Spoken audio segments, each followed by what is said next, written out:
चलिए देखिए, मैं निबंध की कक्षाएं RO, ARO, UP, PCS mains परीक्षा के लिए शुरू कर रहा हूँ। कुछ बच्चे मेरे एकदम पीछे ही पड़ गए कि नहीं, करिए करिए।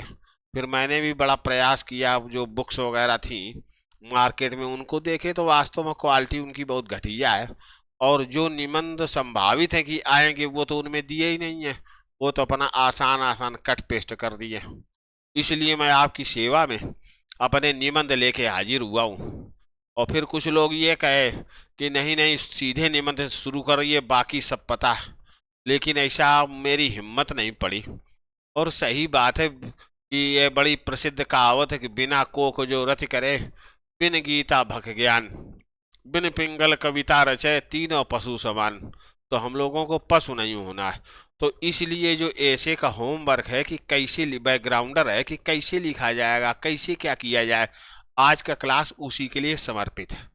नेक्स्ट क्लास में जो निबंध मैं पढ़ाऊंगा वो होगा साहित्य और मानव मूल्य। और फिर इसी तरह से हम लोग आगे बढ़ते जाएंगे। और आप लोगों से एक विनती है कि मूल्यांकन कीजिए मेरा। जहाँ तक मेरी अपनी बात है और मेरा आत्मविश्वास है, मैं बहुत नंबर पाता रहा हूँ। इसलिए हमें पता है कि मेरे निबंध बहुत नंबर दे जाएंगे। बस ये है कि आप लोग मूल्यांकन करिएगा और अपनी राय दीजिएगा। ठीक है, तो फिर शुरू करते हैं। बैकग्राउंडर को देखिए। निबंध दो शब्दों से मिलकर बना है। एक तो है नी और दूसरा है बंध। तो देखिए, नी माने होता विशेष रूप से या पूरी तरीके से, बंध माने बांधा हुआ या नियमबद्ध। तो ऐसी साहित्यिक रचना जो पूरी तरह से बंधी हो या नियम के अनुसार अनुशासन में बंधी हुई हो, तो उसको हम कहते हैं निबंध। तो ये मैं लिख भी दिया हूं कि ऐसी रचना जिसमें विचारों तथा भावों को सुंदर ढंग से बांधा गया है, कसा गया है। सही बात, ये कसा गया है। तो जो निबंध होता है तो ऐसी साहित्यिक रचना है जिसमें विचार और भाव संक्षिप्तता और कसावट के साथ दिए जाते हैं। निबंध को गद्य की कसौटी माना जाता है। जो भाषा है इसकी वो बड़ी परिमार्जित और बहुत प्रभावकारी होनी चाहिए। तो ये स्थिति है। यही बात मैंने यहाँ लिखी भी है कि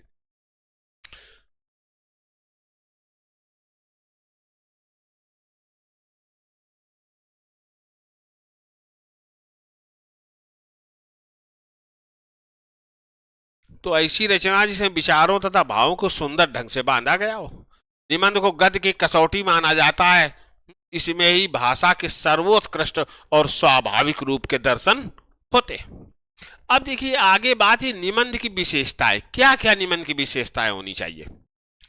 तो एक तो विशेषता, पहली विशेषता यही है कसावट।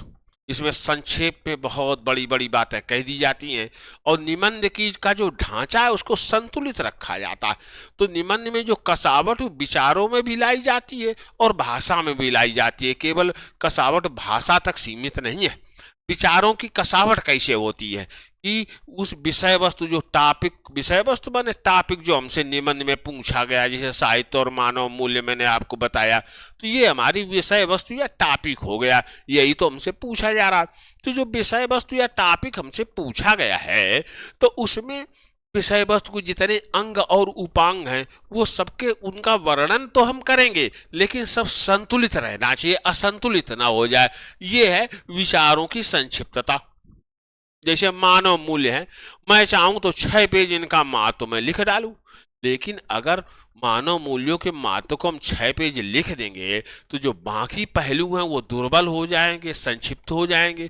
ऐसी स्थिति में जो निबंध है हमारा, मान लो 4 पैर है इसके, ये हाथी है, तो एक पैर बहुत मोटा हो जाएगा और 3 पैर पतले हो जाएंगे। तो ऐसा नहीं किया जाता। सब जितने पहलू होते हैं विषय वस्तु के, उनके उनको लगभग समान महत्व दिया जाता है, जो समान महत्व के हैं। तो ये है भावों की, विचारों की संक्षिप्तता। और दूसरा, भाषा भी संक्षिप्त रखी जाती है। तो निबंध की जो भाषा है सरल होना चाहिए, स्पष्ट होनी चाहिए। शुद्ध तत्सम शब्दों का ज्यादा से ज्यादा प्रयोग किया जाता है। जरूरी नहीं कि पूरे शब्द ही तत्सम हो, लेकिन ज्यादा से ज्यादा प्रयोग किया जाता है। प्रभावपूर्ण होनी चाहिए। तो भाषा में जो प्रभावकारिता है, भाषा जो प्रभाव पैदा करती है अपने क्रमबद्धता से पैदा करती है, ये ध्यान रखिए। वाक्य जो हम बनाते हैं उसमें जो शब्द हैं वो क्रमानुसार व्यवस्थित होने, प्रभाव नहीं पैदा होगा। जैसे कुत्ते ने पाला सुमन, निरर्थक वाक्य कोई प्रभाव पैदा नहीं कर रहा है। कारण क्या है इसका? ये जो क्रिया है, कर्म है, कर्ता है, अलग अलग बेतरतीब है, सही क्रम में नहीं है। अब इनको सही क्रम में जब हम व्यवस्थित करेंगे तो हो जाएगा सुमन ने कुत्ता पाला, अर्थ दे रहा है ना। तो जो शब्द है वो वाक्य में समुचित क्रम में व्यवस्थित होने चाहिए, तो इससे वाक्य प्रभावकारी होंगे। और पैरा में जो वाक्य हैं वो समुचित क्रम में व्यवस्थित होने चाहिए, और तो इससे भाषाई प्रभाव पैदा होता है। जैसे अंधेरा गहरा रहा था,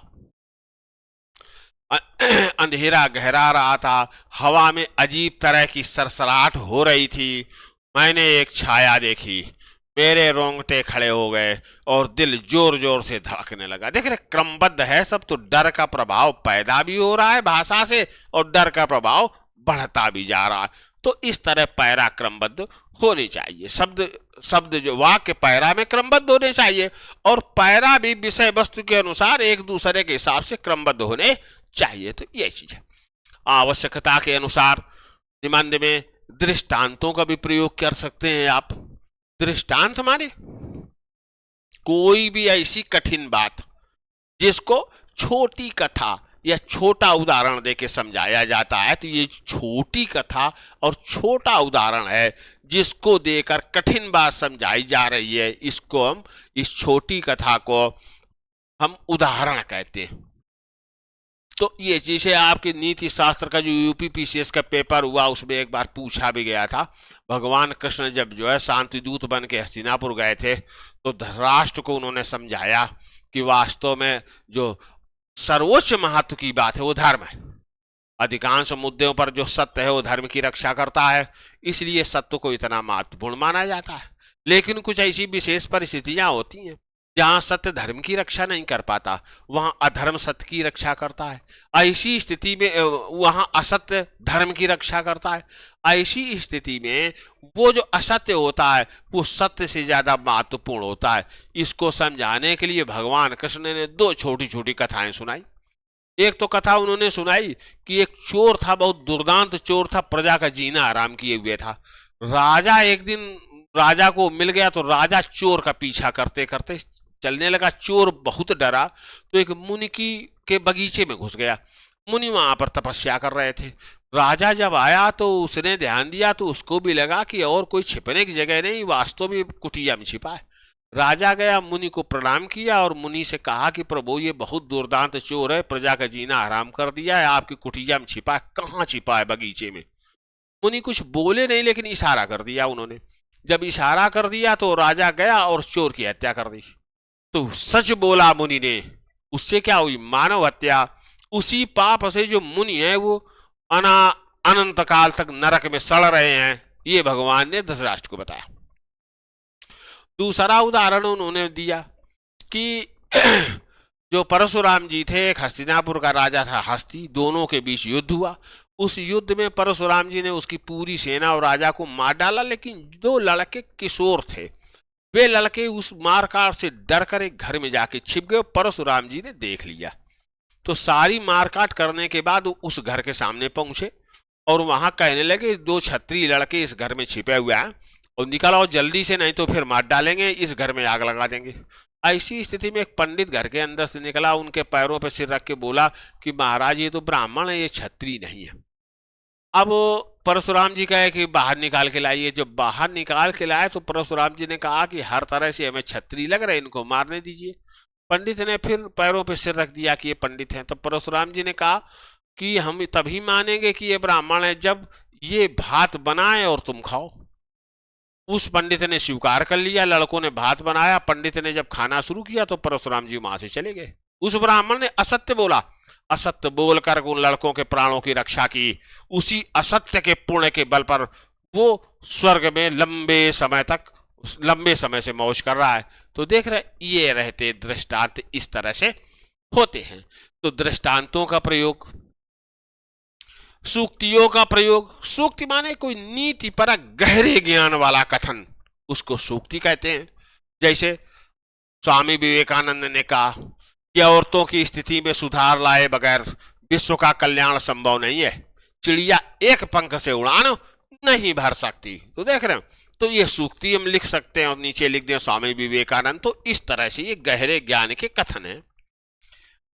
लोकोक्ति माने लोक वचन आप लोग पढ़ते ही हैं, मुहावरे पढ़ते ही हैं, आदि का प्रयोग किया जा सकता, इससे निबंध रोचक और प्रभावशाली बन जाता है। सही बात है। नेक्स्ट क्या क्रमबद्धता, अभी हम लोग बात चलाई थी कि शब्दों को वाक्य में और वाक्यों को पैरा में, एक पैरा को दूसरे पैरा में क्रमानुसार व्यवस्था में होना चाहिए। इससे भाषाई प्रभाव पैदा होता है। निबंध में हमें भाषाई प्रभाव दिखाना होता है। तो ये चीज हो गई। नेक्स्ट है विषयानुकूलता। निबंध की जो भाषा विषय के अनुकूल होना चाहिए। किस तरह की हमारी विषय वस्तु या टॉपिक है, उसी स्तर की भाषा होगी। अब कोई बड़ा सरल निबंध है, जैसे मेरा प्रिय त्योहार दीपावली, तो भाषा एकदम सरल और सरस होकर रह जाएगी। लेकिन अगर कोई गंभीर विषय है निबंध का या टॉपिक है, हमारी विषय वस्तु है साहित्य और दर्शन, तो भाषा कैसी होगी, तत्संप्रधान होगी और गंभीर हो जाएगी। तो यही चीज बताई जा रही है। तो यही चीज है। नेक्स्ट है निबंध पर लेखक के व्यक्तित्व की छाप स्पष्ट दिखाई पड़ती है। जो निबंध है वो लेखक की एक तरह से निजी कृति होती है। जिस तरह के उसके विचार दृष्टिकोण होते हैं उस तरह का निबंध वो लिखता है। इसीलिए एक ही टॉपिक है विषय वस्तु पर भिन्न भिन्न लेखों के जो निबंध भिन्न भिन्न हो सकते हैं और भिन्न भिन्न होते भी हैं। जैसे एक ही टॉपिक स्वतंत्रता के पश्चात भारत की उपलब्धियां, अब इसमें कोई आशावादी लेखक है तो ढेर सारी उपलब्धियां गिनाएगा, कमियों को बड़ा छोटा रखेगा और गुलाबी निष्कर्ष प्रस्तुत कर देगा। वहीं पर जो निराशावादी व्यक्ति है वो क्या करेगा, कमियों को ढेर सारा गिनाएगा और जो उपलब्धियां हैं उनको छोटा कर देगा और उसी तरह का निराशावादी और बड़ा समस्याग्रस्त टाइप निष्कर्ष प्रस्तुत करेगा। ये उदाहरण जो है हम लोग आशावाद निराशावाद का अभी बाद में पढ़ते हैं। अभी बस इतना परिचय मैं आपको इसका दे दिया हूं। अब आगे चलते हैं। निबंध के लिए कच्चा बाल क्या है? तो निबंध लेखन के लिए जो कच्चा बाल या सामग्री है वो क्या है? एक तो अध्ययन सामग्री, जब आप पढ़ेंगे नहीं तो निबंध किस बात पर लिखेंगे जब आपका अध्ययन ही नहीं है। तो इसके लिए अच्छे ग्रंथों का अध्ययन जरूरी है। तो वहां से आपको निबंध लेखन के लिए कच्चा माल मिलेगा। एक चीज। दूसरी बात है शैली, लेखन शैली होनी चाहिए आपके पास, अर्थात सुंदर शैली माने सुंदर ढंग से लिखने का तरीका। तो सबके अपने अपने सुंदर ढंग से लिखने के तरीके होते, लेकिन हाँ थोड़ी बहुत दृष्टि इस पर भरत मुनि ने डाली है कि सुंदर शैली कैसी होती। तो इसमें वे बताते हैं कि मृदु ललित पदाढ्यम, जो सेंटेंस हैं वो छोटे छोटे और सरल होने चाहिए। गूढ़ शब्दार्थहीनम, उसमें रहस्यमय शब्द अर्थ ना हो कि पाठक उनको समझ ना पाए, नहीं तो बोर हो जाएगा। तो मृदु ललित पदाढ्यम गूढ़ शब्दार्थहीनम जनपद सुख बोध्यम। निबंध लिखते समय इस बात को हमेशा ध्यान रखिए कि पाठक जब इसको पढ़ेगा तो उस पाठक पर क्या प्रभाव पड़ेगा। तो जनपद माने जनता माने पाठक। तो शैली ऐसी हो जिससे निबंध पढ़कर के पाठक के आनंद में वृद्धि हो, सुख में वृद्धि हो। कितनी युक्ति मन नृत्य योग्यम, इतनी वृद्धि हो कि उसका मन मयूर नाच उठे। अब मन मयूर ऐसे तो किसी का नहीं नाचता। तो आगे वो बताते हैं बहुकृत रस सागर, बहुत जगहों से चीजों को लाकर रस का समुद्र बना दिया गया हो, और संधि संधान युक्तम, और उसमें क्या हो जो कामा है, पूर्ण विराम है, अर्ध विराम है, वो सब सही जगह पर लगे हो। तो सुंदर लेखन शैली की ये विशेषताएं भरत मुनि ने बताई हैं। तो ये बात हो गई। नेक्स्ट है अभ्यास। अच्छे निबंध के लिखने में सबसे महत्वपूर्ण चीज है बार बार लिख के प्रैक्टिस करना, लिखना। अगर कोई सक्षम प्रोफेसर है तो उससे जचवाना या खुद ही जांचना, तो धीरे धीरे कमियां दूर हो जाती हैं और उत्तरोत्तर निबंध लिखने में हमारी प्रगति होती रहती है। अब भला इतना कम समय आरओ एग्जाम का बचा हुआ 31 जनवरी को है, तो क्या अभ्यास कर पाएंगे? इसलिए मैं आपको सक्षम सहायता देता हूँ। हमारे निबंध में बहुत कम काट छांट आपको करनी पड़ेगी और कुछ नहीं करना पड़ेगा, सीधे अपना तैयार करके वो लिख दीजिए तो समय ऊर्जा बचेगी और नंबर पा जाएंगे। ये मेरी आशा है, मेरा विश्वास है, मेरा वचन है। अब आगे चलते हैं निबंधों के प्रकार। अब ये जो निबंध है कई तरह के प्रकारों में सामान्य रूप से वर्गीकृत ये किए जाते हैं। पहला क्या है, वर्णनात्मक निबंध। तो इसमें वर्णन किया जाता है, वर्णन माने सूचनाएं दी जाती हैं। तो कोई त्योहार है, कोई मेला है, कोई स्थान है, कोई घटना है, इसके संबंध में उसका वर्णन किया जाता है। इस प्रकार के निबंध में वर्णन अर्थात सूचनाओं की प्रधानता होती है। जैसे मेरा प्रिय त्योहार दीपावली। अब इसमें सूचनाएं तो हमको देनी, बल्कि सरल प्रकार का निबंध ये होता है कि त्योहार के पहले घर की साफ सफाई होने लगी, उसके बाद फिर डेंटिंग पेंटिंग हुई, फिर कपड़े नए खरीदे गए, मिठाइयाँ खरीदी गई, दीपावली का दिन आया तो लोग सब खुश थे और पटाखे भी खरीदे गए। अब उसके बाद में लक्ष्मी गणेश लक्ष्मी का पूजन हुआ। पूजन होने के बाद में शंख बजाया गया और पूरे घर को दीपों से सजाया गया। उसके बाद जागो जागो धरती माता का उद्घोष किया गया। फिर पूरे परिवार ने मिलकर पकवान और मिठाइयाँ खाई। तो इस तरह से ये सूचनाएं तो सब सूचनाएं देनी होती हैं। हालांकि इस तरह के निबंध छोटे बच्चों की कक्षाओं के लिए उपयोगी होते हैं और हम लोगों के यहाँ आर ओ पीसीएस में इस तरह पूछे नहीं जाते हैं। तो ये चीज है। नेक्स्ट जो निबंध है वो विचारधारात्मक होते हैं। तो ये विचारों पर आधारित होते हैं। विषय वस्तु या टॉपिक जो हमको दिया गया है उस पर हमें अपने विचार व्यक्त करने होते हैं। देखिए पीसीएस में आरओ में जो भी निबंध पूछे जाते हैं साहित्यिक निबंधों को छोड़ करके वे सारे निबंध इसी श्रेणी या इसी कोटि के होते हैं। इसलिए इनका हमारी परीक्षाओं के लिए विशेष महत्व है। सामाजिक निबंध भी इसी श्रेणी के होते हैं, आर्थिक भी इसी श्रेणी के हैं, राजनीतिक भी इसी श्रेणी के हैं, कृषि संबंधी निबंध भी इसी श्रेणी के, वैज्ञानिक निबंध भी इसी श्रेणी के हुआ करते हैं। तो इसमें क्या होता है, इसमें विषय वस्तु का अपने विचारों के आधार पर सूक्ष्म विश्लेषण किया जाता है और दूर तक किया जाता है। जैसे कि हमारी विषय वस्तु क्या है, हमारी विषय वस्तु क्या है।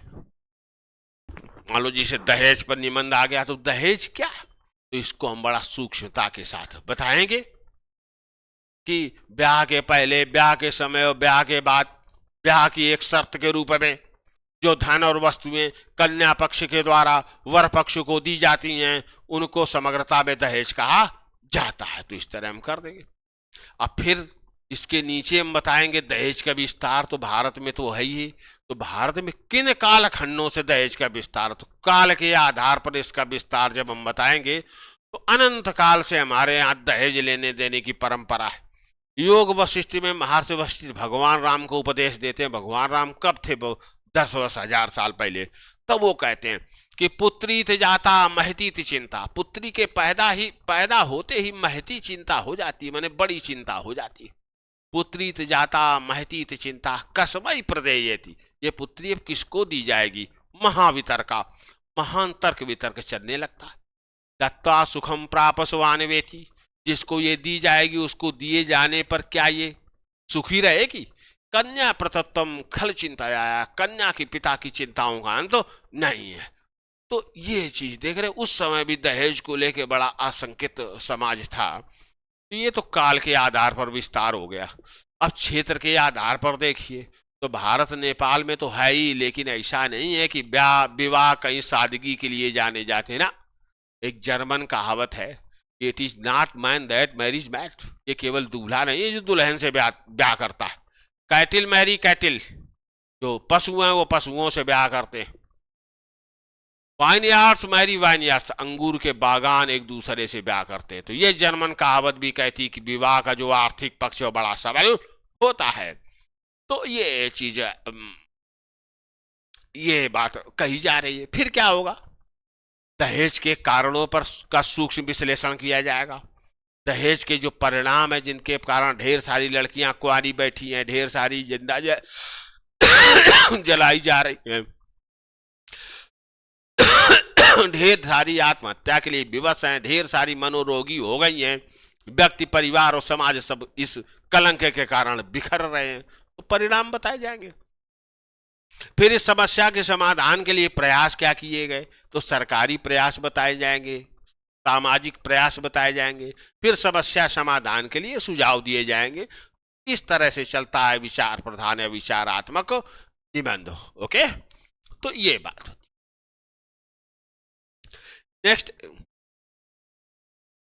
नेक्स्ट है भावात्मक या कल्पनात्मक निबंध। तो ये भावना या कल्पना प्रधान होते हैं।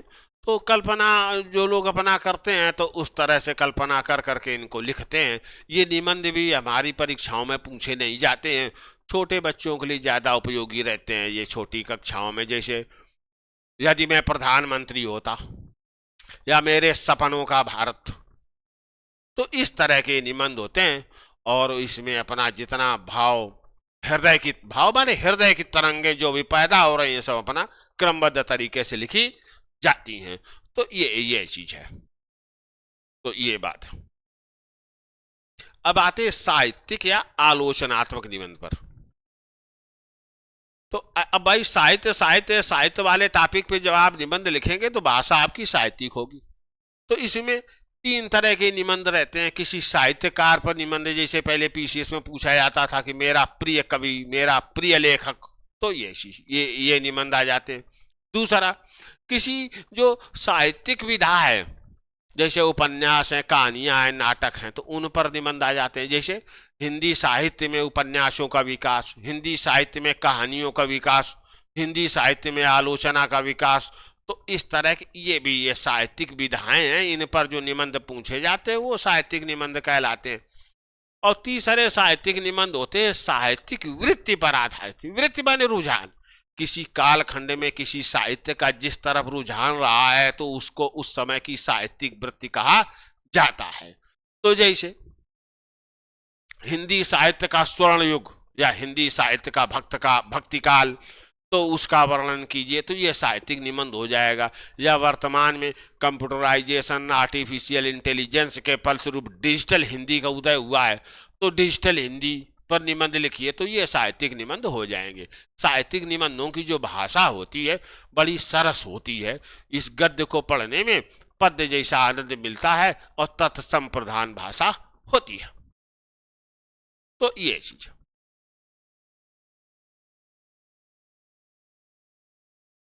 अब आगे हम चलते हैं एक सामान्य निबंध की रूपरेखा। देखिए, चाहे आरओ की परीक्षा हो, एआरओ की परीक्षा हो या यूपी पीसीएस की मुख्य परीक्षा हो, उत्तर प्रदेश लोक सेवा आयोग के मानक निबंधों के बारे में एक जैसे ही है। अब जैसे 600 शब्द का निबंध इस आरओ वाला है, तो इसमें नियम है, इसको ऑथेंटिक ही मानिएगा, हल्के मत लीजिएगा। अगर आप शब्द संख्या 10% बढ़ा देते हैं तो 10% बढ़ा दें या 10% कम कर दें, आपको कोई दंड नहीं दिया जाएगा।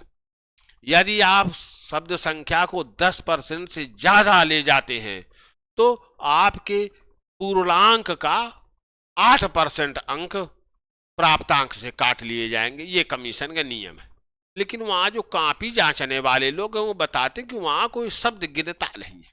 तो आप सीधी बात पर ध्यान रखिए कि 700 शब्द से ज्यादा ना हो, और बाकी को गिनने बैठा नहीं। तो 660 शब्द तो आपके ऐसे ही हो गए।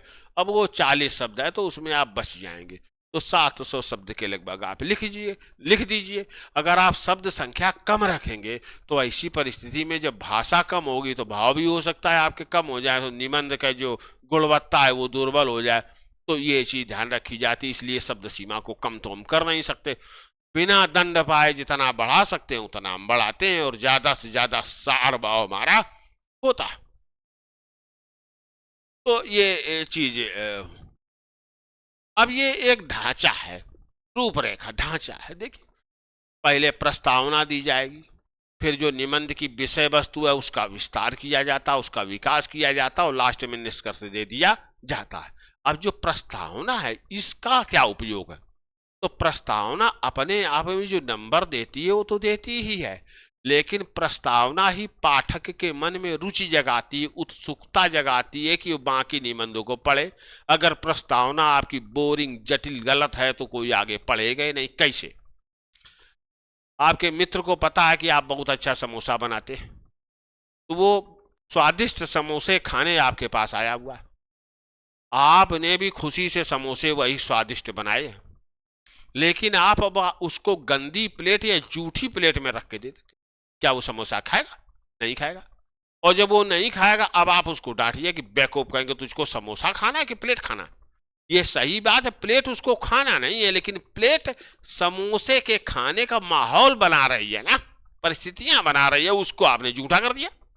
यही काम, अतिरिक्त काम प्रस्तावना का है, नंबर देने के अतिरिक्त। अगर प्लेट भी अच्छी है, जिसको देख के खाने का मन कर रहा है, उस पर स्वादिष्ट समोसा रखा हुआ है, तो जो समोसा खाने का स्वाद है और बढ़ जाएगा। हालांकि प्लेट में कोई चटनी नहीं है, प्लेट के अंदर की पत्थर से की चटनी आके स्वाद बढ़ा दी ना, लेकिन स्वाद तो बढ़ गया ना। यही काम प्रस्तावना का होता है, प्लेट की तरह से भी काम करती है और अपने जो अंक हैं वो तो देती ही देती है। यही बात कि संक्षिप्त होना चाहिए प्रस्तावना को, आकर्षक होना चाहिए और प्रभावकारी होना चाहिए, जिससे पाठक के मन में निबंध पढ़ने की जो उत्सुकता है, जो रुचि है, वो पर्याप्त रूप से जागृत हो सके। तो प्रस्तावना निबंध का बहुत महत्वपूर्ण हिस्सा होती है। अब इसको कई तरीके से हम शुरू कर सकते हैं। कुछ लोग किसी कवि का जो कथन है उसको उससे शुरू कर देते हैं। जैसे समय के महत्व पर निबंध है, तो हम लिख सकते हैं कि समय जात नहीं लागत बारा, कि समय जाने में समय नहीं लगता, और जो समय को नष्ट करता है, समय उस व्यक्ति को नष्ट कर देता है। यहीं से हम शुरू कर सकते हैं। या साहित्य का महत्व निबंध आया हुआ, तो संस्कृत के बहुत बड़े आचार्य थे मम्मट, उन्होंने साहित्य का महत्व बताया है, और वो हिंदी में तो कोई बताया ही नहीं, संस्कृत से हिंदी में भी आ जाता। तो उन्होंने कहा काव्यम यश से अर्थ करते। उसी समय, उस समय काव्य ही था, मम्मट के समय गद्य तो पश्चिमी प्रभाव से आया। कि जो काव्य या साहित्य क्या करता है, यश देता है, अर्थ माने धन देता है, व्यवहार भी दे, व्यवहार कुशलता देता है, शिवेत छर्त अशुभ माने जो अशुभ है उससे हमारी रक्षा करता है। सखा पर निर्वृत्तये माने सखा की भांति विपरीत परिस्थितियों से हमारा बचाव करता है। और कांता सम्मित तयो पदेश यूजे, और एक सुंदर पत्नी की भांति मनोरंजन करता है और मधुर उपदेश देता है। तो देख रहे ना, यहां से जब हम शुरू कर देंगे तो चीजें चलती चली जाएंगी, चलती चली जाएंगी। अब यहां पर प्रस्तावना को संयुक्त वाक्यों से प्रारंभ किया जाना चाहिए, अच्छी बात मानी जाती है, आयोग भी मानता है। संयुक्त वाक्य माने ऐसा वाक्य जिसमें दो या दो से अधिक उपवाक्य जुड़े हुए हों। अभी जुड़े कैसे होंगे? और करके, लेकिन करके, फिर भी करके, किंतु करके जुड़े होते। जैसे मैं कल आयोग गया और मैंने अपनी पिछली मुख्य परीक्षा के अंक जानने की कोशिश की, संयुक्त वाक्य हो गया। इसी तरह से मैंने बहुत कड़ी मेहनत की, किंतु पहली बार में मैं प्री परीक्षा पास नहीं कर पाया। देख रही, ये संयुक्त वाक्य होते इस तरह से, ये चीजें कोई रहस्य नहीं है, तो संयुक्त वाक्य होते अच्छा माना जाता। किसी के गहरे ज्ञान का कथन, किसी विद्वान का, उससे हम शुरू कर सकते हैं। अभी हम आपको बताए थे कि औरतों की स्थिति में सुधार लाए बगैर विश्व का कल्याण संभव नहीं है। चिड़िया एक पंख से उड़ान नहीं भर सकती, केवल पुरुष पंख से चिड़िया, माने समाज की चिड़िया है, दुनिया चिड़िया उड़ान नहीं भर सकती अगर महिला पंख कमजोर रहेगा। नीचे लिख दे स्वामी विवेकानंद, और उसके बाद फिर हम अपना महिला सशक्तिकरण लिखना शुरू कर दें। विषय की परिभाषा से भी शुरू किया जाता है। जैसे अभी दहेज की परिभाषा में आपको दिया था कि सारगर्भित तरीके से जो भी हमारा टॉपिक है, विषय वस्तु है, उसका अर्थ बता दिया जाए। और यह भी काफी अच्छा रहता है अर्थ, अगर हम बहुत कायदे से बताएं तो बड़ा प्रभाव पैदा होता है। जैसे अगर निबंध में हमसे पूछा जाए कि स्वतंत्रता के पश्चात भारत की उपलब्धियां, अब हम प्रस्तावना में दे दें कि स्वतंत्रता के पश्चात भारत ने अगणित उपलब्धियां प्राप्त की हैं, जिनका वर्णन करना संभव नहीं है। यह कुछ ऐसा ही होगा जैसे कोई तड़ित झंझा के प्रकाश में हिमालय दर्शन का प्रयास करे, किंतु ऐसा प्रयास किया तो जा ही सकता है। तो अब देख रहे रोचकता आ गई इसमें। अब जो पाठक है, जो एग्जामिनर है, जरूर नीचे देखेगा कि इस तरह की रहस्य में बात कर रहा है और नीचे कुछ न कुछ क्या लिखा है आखिर। तो ये चीज, तो ये उसकी परिभाषा विषय वस्तु वही बात हो गई कि स्वतंत्रता के पश्चात भारत की उपलब्धियां तो मात ऊपर अनुसार गर्भित तरीके से दे देते हैं। तो ये चीजें तो ये हो गई। अब मुद्दा ये होता है, अब नेक्स्ट आया प्रस्तावना देने के बाद अब विषय वस्तु का विकास। तो सबसे पहले अब डिटेल में हम अपने टॉपिक या विषय वस्तु को समझाते हैं निबंध में कि क्या है ये, फिर उसके गुण बताते हैं, फिर उसके दोष बताते हैं।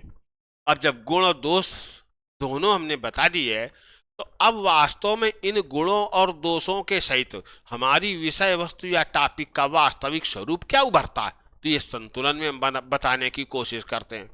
और उसके बाद फिर हम निष्कर्ष दे देते हैं। निष्कर्ष में ध्यान रखना है कि निष्कर्ष हर हाल में प्रस्तावना से छोटा होना चाहिए।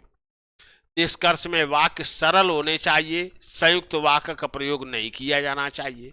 निष्कर्ष में जो कुछ भी हम देते हैं उसमें 3 बातें होती हैं उस निष्कर्ष में। एक तो उपर्युक्त का सार संक्षेप, प्रस्तावना से लेकर संतुलन तक जो कुछ हमने लिखा है उसका एक लाइन में हम सार प्रस्तुत कर देते हैं। फिर उस विषय वस्तु पर हम अपना मत व्यक्त करते हैं। किताबों में बहुत कुछ लिखा हुआ है, लेकिन उनको पढ़ के हम क्या समझे, तो अपना मत हम व्यक्त करते हैं। और फिर विषय वस्तु के भविष्य पर हम एक दृष्टि डाल देते हैं कि इन परिस्थितियों में हमारी विषय वस्तु भविष्य में कैसे होनी जा रही है। तो ये होता है निष्कर्ष। तो ये बात है। अब एक मोटा मोटी मैंने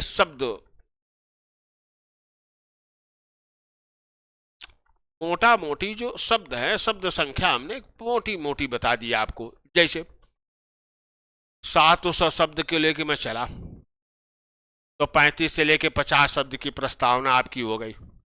300 शब्द में विषय वस्तु आप समझा दिए, 100 शब्द में गुण बता दिए, 100 शब्द में दोष बता दिए, 100 शब्द में संतुलन स्थापित कर दिए, 35 से लेके 40 शब्द में आप निष्कर्ष दे दिए, तो लगभग वहीं पर पहुंच गया। लेकिन विषय वस्तु के अनुसार प्रस्तावना कितने शब्द की होगी, विषय वस्तु का विस्तार कितना होगा, गुण और दोष और संतुलन में कितने शब्द लगेंगे, ये विषय वस्तु के अनुसार ये परिवर्तनीय है, ये बदलता रहेगा। केवल एक मोटा मोटा अनुमान मैं आपको दिया हूं। तो ये बात तो ये हो गई।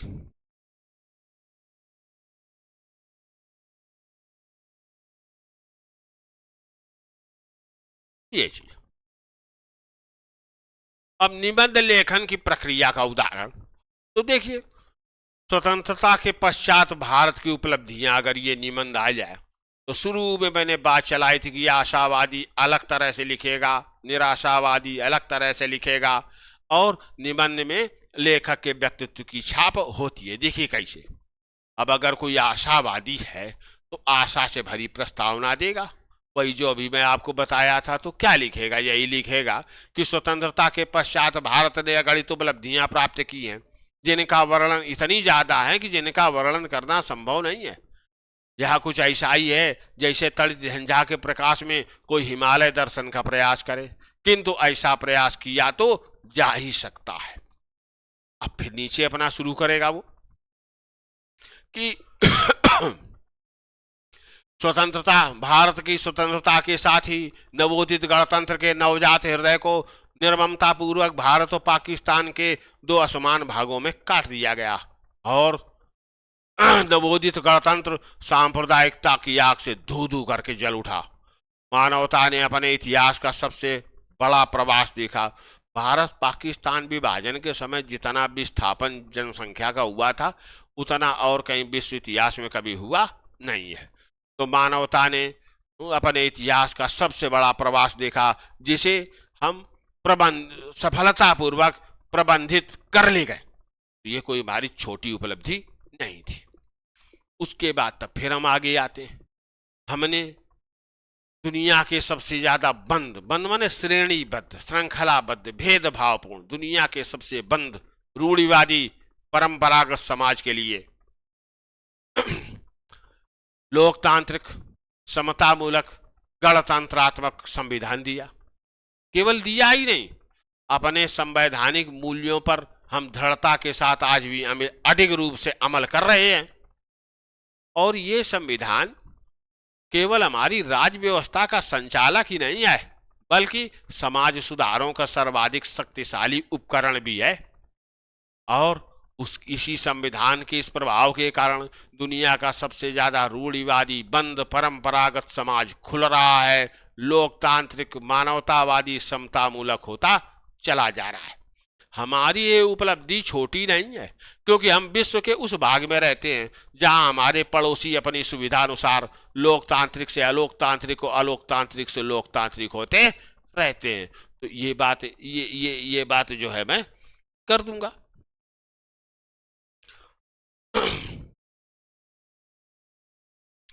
अब अंग्रेजों ने, अब अर्थव्यवस्था पर आते, अंग्रेजों ने हमारे उद्योग धंधों का विनाश कर दिया।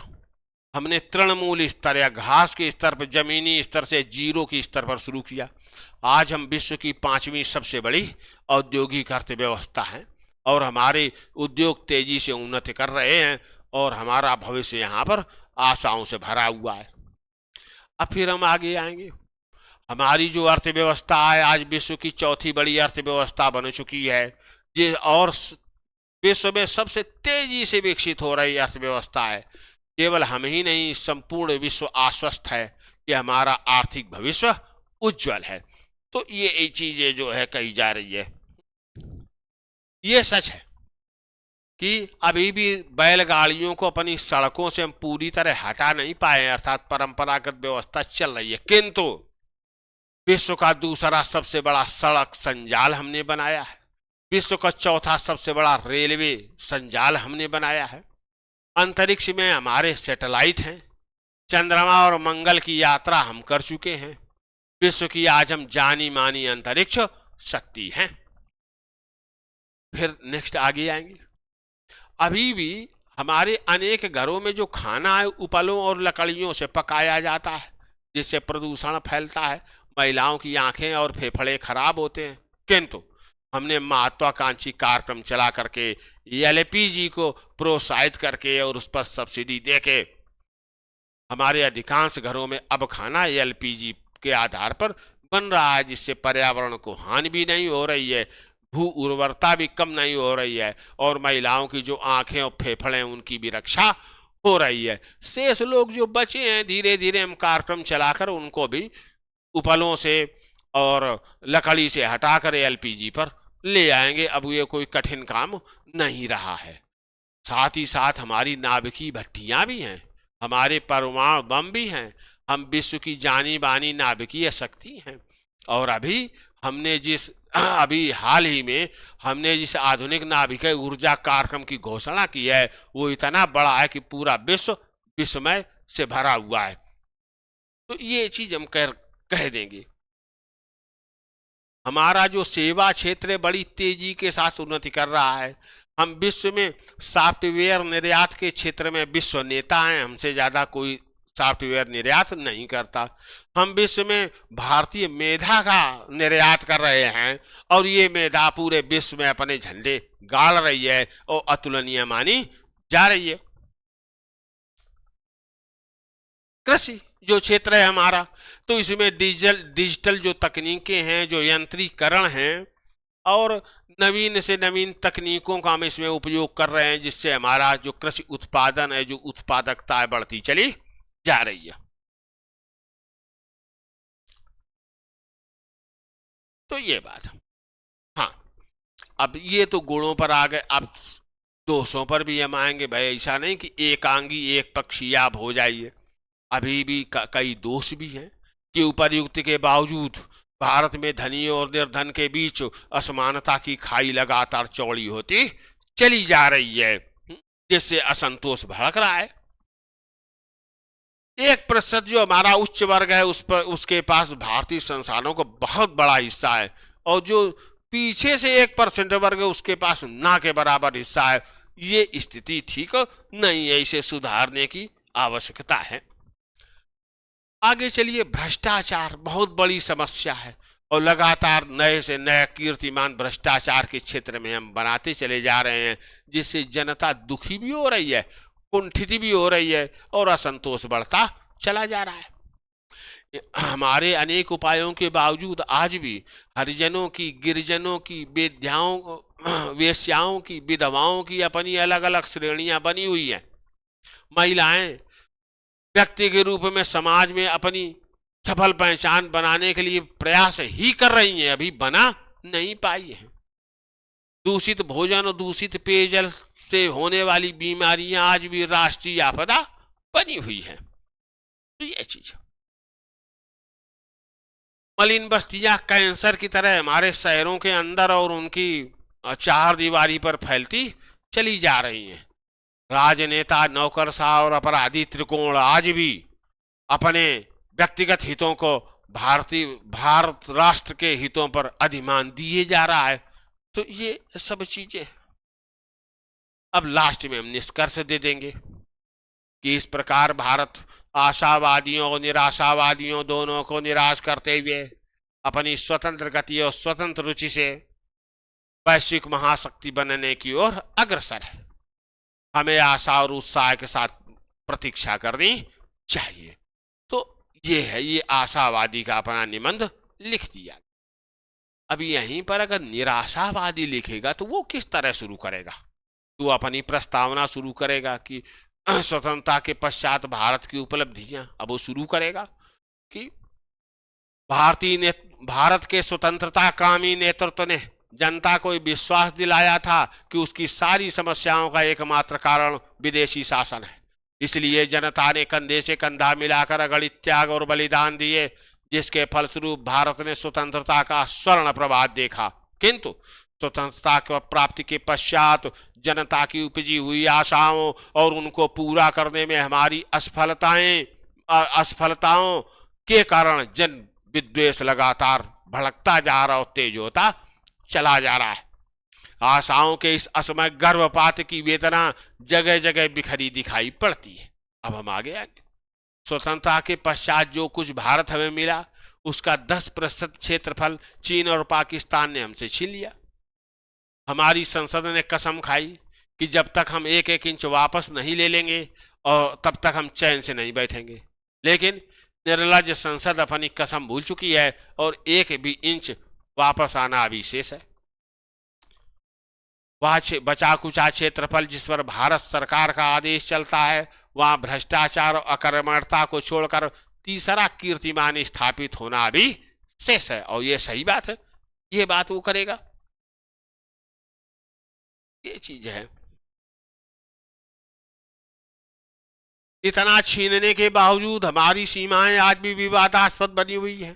चीन और पाकिस्तान शेष बचे खुचे भारतीय क्षेत्र पर तरह तरह से अपना दावा करते हैं, आतंकवादियों की घुसपैठ करा रहे हैं, मादक द्रव्य व्यसन और आतंकवादी हमले नियति बने चुके हैं। हमारी सरकार इन पर पूरी तरह नियंत्रण प्राप्त नहीं कर पा रही है। बड़ी संख्या में घुसपैठिए घुस आए हैं, जगह जगह वे बस रहे हैं। इसके कारण हिंसा, अपराध, आतंकवाद, जिहाद बढ़ रहे हैं। लेकिन सरकार अभी भी बड़े पैमाने पर इनको वापस करने में सफल नहीं हो रही है।